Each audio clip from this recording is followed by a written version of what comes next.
राधे राधे मेरी YouTube family, कैसे हो आप सभी। अच्छा, आपके मतलब बहुत सारे कमेंट्स आ रहे हैं मेरे पास। बहुत सारे भी नहीं बोल सकती हूँ कि 5-6 ऐसे हैं सब्सक्राइबर्स मेरे अपने, जिन्होंने मुझे ये कमेंट्स किया है। तो मैंने सोचा एक छोटी-सी ना वीडियो ही बना देती हूँ, ताकि सभी के जो डाउट वगैरह है या कुछ भी वो मुझसे पूछना चाहते हैं ना, वो क्लियर हो जाए, ठीक है ना? तो आज तो मुझे कमेंट किया है आरती सिंह जी ने। पहले भी आए हुए हैं, लगातार नहीं आते हैं, पहले भी आए हुए हैं कुछ कमेंट्स, तो मैं इग्नोर करती जा रही थी, ऐसी वर्ड में उनका रिप्लाई कर देती थी। फिर मैंने सोचा आगे भी इस तरीके के कमेंट्स आएँगे, तो एक छोटी-सी वीडियो बना देती हूँ। आरती सिंह जी अच्छी हैं, मतलब मेरी एक सब्सक्राइबर हैं और हमेशा अच्छी कमेंट्स करती हैं, और कुछ सोच के उन्होंने मुझसे बोला भी है, ठीक है ना?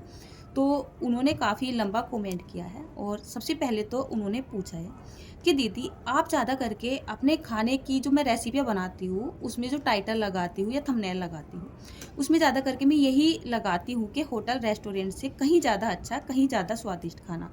मतलब आप यही क्यों लगाते हो? तो पहले ना इसी का जवाब मैं आपको दे देती हूँ। अब आप देखिए, मैं होटल से ज़्यादा स्वादिष्ट और पौष्टिक अच्छा खाना क्यों बोलती हूँ?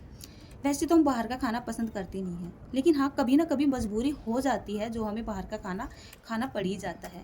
मैं उनको गलत तो बोलूँगी नहीं। मान लेते हैं हम वैसे बाहर कम ही जाते हैं, हम जाते हैं तो श्री वृंदावन धाम में जाते हैं दूसरे या तीसरे महीने में, और वहाँ पे जाके ऐसा थोड़ा ही ना है कि हम घर का खाना खाएँगे, तब हमें होटल या ढाबा या फिर रेस्टोरेंट में खाना खाना ही पड़ेगा, और हम खाते भी हैं। सबसे पहले तो हम कोई अच्छा-सा होटल ढूँढते रहते हैं, जहाँ पे हमें शुद्ध और बिल्कुल सिंपल सा खाना मिल जाए। मतलब ये बहुत ज़्यादा तला भुना खाना हज़म नहीं होता है, अच्छा नहीं लगता है, ऐसा बोल सकते हो आप।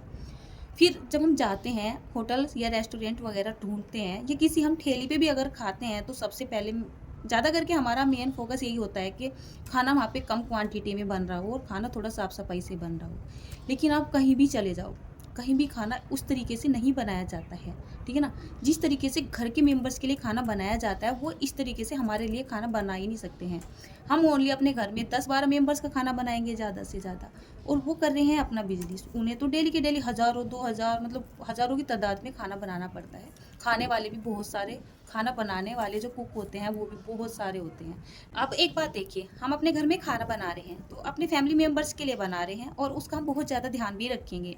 मतलब ध्यान किस चीज़ का रखेंगे? पौष्टिकता का भी ध्यान रखेंगे, और मतलब स्वाद भी अच्छा है उसका ध्यान रखेंगे, और सबसे ज़्यादा ध्यान किस चीज़ का रहता है, आप बताइए?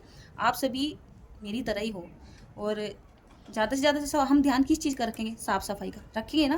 क्योंकि हम कम क्वांटिटी में खाना बना रहे हैं और अपने परिवार के लिए बना रहे हैं। हम तो चलो भोग के लिए भी बनाते हैं, तो थोड़ा-सा और ज़्यादा रख लेते हैं। और किसी होटल, रेस्टोरेंट, ढाबा कहीं भी आप लगा लो, वहाँ पे खाना बनाया जाता है, वहाँ पे बनाया जाता है बिज़नेस के मकसद से। उनका मकसद है पैसा कमाना। अब वो खाने को टेस्टी बनाने के लिए उनको जितना हो सके, मतलब जितने मसाले उनको डालने हैं वो डालेंगे। उनका मेन मकसद है खाना टेस्टी बनाना और अपने कस्टमर बनाना। हमारा मेन मकसद क्या होता है? अपने परिवार के लिए खाना पौष्टिक बनाना। स्वादिष्टता से ज़्यादा हम पौष्टिकता का ज़्यादा ध्यान रखते हैं, साफ-सफाई का ज़्यादा ध्यान रखते हैं। हो सकता है घर का बना हुआ खाना थोड़ा बहुत कम स्वादिष्ट हो, वैसे तो होता नहीं है, ये केवल अपने मन का वहम है। चलो फिर भी मैं मान लेती हूँ, हो सकता है कि कुछ कम स्वादिष्ट हो, राइट ना? लेकिन बाहर का खाना स्वादिष्ट हो सकता है, लेकिन पौष्टिक हो ही नहीं सकता है। आप ही देखिए, कभी ना कभी आपने खाया ही होगा, या शादी पार्टी वगैरह में खाते ही हो, एक ही टाइम तो खाते होंगे या 2 टाइम खा लेते होंगे। पेट कितने दिन तक खराब रहता है? और घर में हम जो खाना बनाते हैं, ठीक है, भले ही हम उसमें कितने मिर्च मसाले भी डाल लें, लेकिन हम लिमिट से डालेंगे, उसको खा के तो कभी नहीं होता है। हाँ, लिमिट से बहुत ज़्यादा डाल देंगे तो एक अलग बात है, लेकिन कभी भी नहीं होता है, क्योंकि वो शुद्ध, पौष्टिक और साफ-सफाई के साथ बनाया जाता है, इसी वजह से नहीं होता है। अब आप बताइए, जो खाना खाने में हमें नुकसान नहीं दे रहा है, आसानी से हज़म हो रहा है और सभी को पसंद भी आ रहा है, तो मैं उसको कैसे बोल दूँ कि ये होटल और रेस्टोरेंट के जैसा खाना है? नहीं, वो खाना होटल और रेस्टोरेंट से कहीं ज़्यादा अच्छा है, ठीक है ना? तो इसका सिंपली जवाब तो इतना है। काफ़ी लंबा जवाब हो गया है ये आरती सिंह जी के लिए वैसे, और सभी व्यूअर्स के लिए भी। अब उन्होंने ये पूछा है कि दीदी आप पहले लहसुन प्याज खाते थे और अब खाते, तो उन्होंने पूछा है कि दीदी आप पहले लहसुन प्याज खाते थे और अब खाते नहीं हो, तो बहुत मतलब भारी पड़ा होगा ना छोड़ना। तो चलिए अब मैं आपको ना इसका जवाब दे देती हूँ। पहले हम लहसुन प्याज खाते थे, मई से पहले, मई 2023 से पहले हम खा लेते थे, ठीक है। मई में, मतलब मई 2023 में हमारे घर में लड्डू गोपाल जी आ चुके थे पूर्ण रूप से, ठीक है ना। हम उनकी सेवा भी करने लगे थे। वैसे हमें भोग लगाने का इतना ज़्यादा पता नहीं था, जैसे हमारे घर में लहसुन प्याज का खाना बनता था पहले हम उसी का भोग लगा देते थे।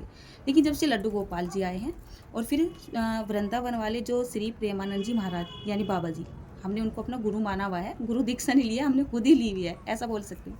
मतलब उनके प्रवचन सुनते हैं जिनका बहुत प्रभाव पड़ता है हमारे ऊपर, हमारी पूरी फैमिली के ऊपर।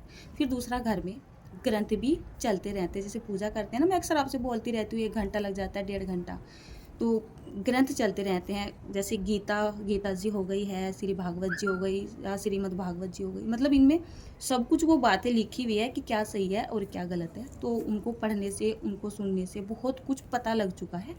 तो बोला ये जाता है कि लहसुन प्याज का जो खाना होता है वो कोई गलत नहीं होता है, वो मिट्टी से ही आता है, जहाँ से हमारे आलू वगैरह आते हैं, सब्जी आती है, वो भी वहीं से आता है। लेकिन इनका जो प्रभाव है ना, वो तामसी माना गया है। इसी वजह से उसके मतलब जो उससे बना हुआ खाना ना भोग में नहीं लेके मतलब जाते हैं, या लगता है उसका भोग नहीं लगता है। और अब ये भी पूछ रही हैं कि दीदी लहसुन प्याज छोड़ने में तो काफ़ी परेशानी आई होगी, क्योंकि लहसुन प्याज के बिना खाना टेस्टी नहीं बनता है, ठीक है ना। तो अगर मैं आपको बात बताऊं, मैं इतनी बड़ी हो चुकी हूँ, शादी को 12-13 साल हो चुके हैं, अक्सर आपसे मैं जिक्र करती रहती हूँ। और अगर मैं एज की बात बताऊँ तो 34-35 साल के करीब मेरी उम्र आ चुकी होगी, ठीक है ना। मेरे बराबर में मेरे हस्बैंड बैठे हैं, बल्कि मैं इनकी भी बात बोलूँगी। हम बचपन से ही लहसुन प्याज खाते आ रहे थे, और हमारे मन में भी यही वहम था कि लहसुन प्याज के बिना कोई खाना टेस्टी बन ही नहीं सकता है। बहुत मतलब बहुत लहसुन प्याज खाते थे। ऐसा नहीं है कि लहसुन प्याज एक सब्जी के रूप में या तड़का के रूप में खाया जाता है। लहसुन प्याज को तो एक औषधि भी माना जाता है, दवाई के रूप में भी खाया जाता है, तो कुछ भी मान सकते हो, हम खूब खाते थे। अब मई से हमने छोड़ दिया है। दिक्कत क्या क्या आई है मैं आपको बताती हूँ, खाना कितना टेस्टी बनता है और कितना टेस्टी नहीं बनता है। दिक्कत तो आई है जब हमने छोड़ना शुरू किया, मतलब जब हमें ऐसा लगा कि हमें लहसुन प्याज के बिना खाना बनाना है, तब मेरे मन में सबसे पहले यही आया था कि खाना ना टेस्टी नहीं बनेगा, क्योंकि बहुत सारी रेसिपी ऐसी है जिनमें लहसुन प्याज के बिना बात ही नहीं बनती है। और मैं सारी वो रेसिपी बनाती जो मतलब मैं कंटिन्यू पहले से अपने घर में खाना बनाती थी ना, मैंने कोई भी नहीं छोड़ा हुआ है, कोई भी, मतलब वो जो का तू चल रहा है रूटीन। किसी का साग हो, कढ़ी हो, रायता हो, सब्जी हो, पुलाव हो, वो कुछ भी चीज़ हो, टोटल सारी रेसिपी चलती जा रही है और बिना लहसुन प्याज की। एक बात बताऊँ, टेस्ट में कितना फ़र्क आया। टेस्ट में इतना फ़र्क आया है कि लहसुन प्याज का जो खाना था ना, और जो बिना लहसुन प्याज का खाना है, ये उससे ज़्यादा टेस्टी बनता है। मतलब इतना टेस्ट लहसुन प्याज में नहीं आता था जितना टेस्ट इसमें आता है।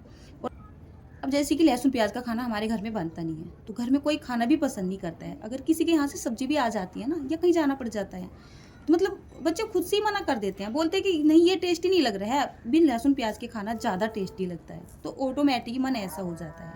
अब मैं आपको ये बताती हूँ कि छोड़ने में कितनी परेशानी आई है, ठीक है ना। किसी भी काम को करने के लिए शुरुआत कभी ना कभी करनी होती है। जिस काम को हमने कंटिन्यू 33-34-35 साल तक किया है, उस काम को छोड़ने में कितनी परेशानी आई है।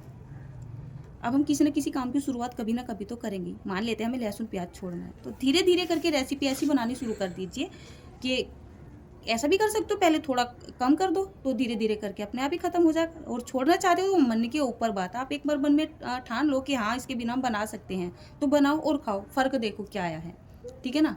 टेस्टी बन रहा है कि नहीं बन रहा है, मैं तो ये बोलूँगी टेस्टी बनता ही है।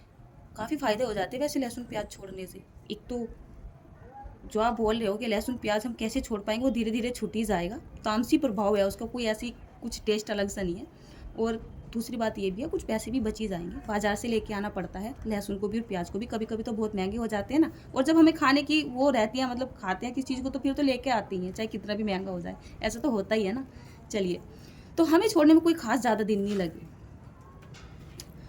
जब मैंने लहसुन प्याज छोड़ा और खाना बनाना शुरू किया, तो मेरे मन में आए दिन ये चलता रहता था, कढ़ी कैसे बनाऊंगी लहसुन प्याज के बिना, नहीं बनेगी। बनाई, टेस्टी लगी, सभी ने पसंद की तो अच्छी लगी। साग तो बन ही नहीं सकता है लहसुन प्याज के बिना, ये तो मेरे माइंड में बहुत ही रहता था, एक कढ़ी और एक साग, ठीक है ना। और चीज़ तो फिर भी मैं बना ही सकती थी। मैं बोली कि ना तो साग बनेगा और ना ही कढ़ी बनेगी, बल्कि ये बैठे हुए मेरे पास, मैंने इनसे बोला नहीं बन सकती, बहस भी हो गई 1-2 बार वैसे तो। बोले बना, हम खाएंगे, और बनाई तो बहुत ज़्यादा टेस्टी बनी। साग भी बहुत टेस्टी बनता है, बस थोड़ा सा बनाने का ना तरीका चेंज कर दिया था, ठीक है ना। और कढ़ी भी टेस्टी बनी। और जितनी रेसिपियाँ कंटिन्यू जैसे मैं बनाती आ रही थी अपने घर के खाने में, कोई भी नहीं छोड़ा है सिवाय प्याज के पकौड़े के। प्याज के पकौड़े प्याज के बिना बन नहीं सकते, वो मैंने बनाए भी नहीं है, ठीक है। तो कहने का मतलब ये है, लग सकते हैं 2 दिन, 4 दिन, 10 दिन, 15 दिन, बस इतना ही, ज़्यादा फर्क नहीं लगेगा कुछ भी, बहुत आसानी से छोड़ सकते हो और छोड़ने में फ़ायदा भी है, ठीक है ना। तो चलिए, मुझे ऐसा लगता है आपके सवालों के जवाब तो आपको मिल ही गए होंगे। तो आपसे किसी रेसिपी में मिलती हूँ, बातें बातें बहुत हो चुकी है।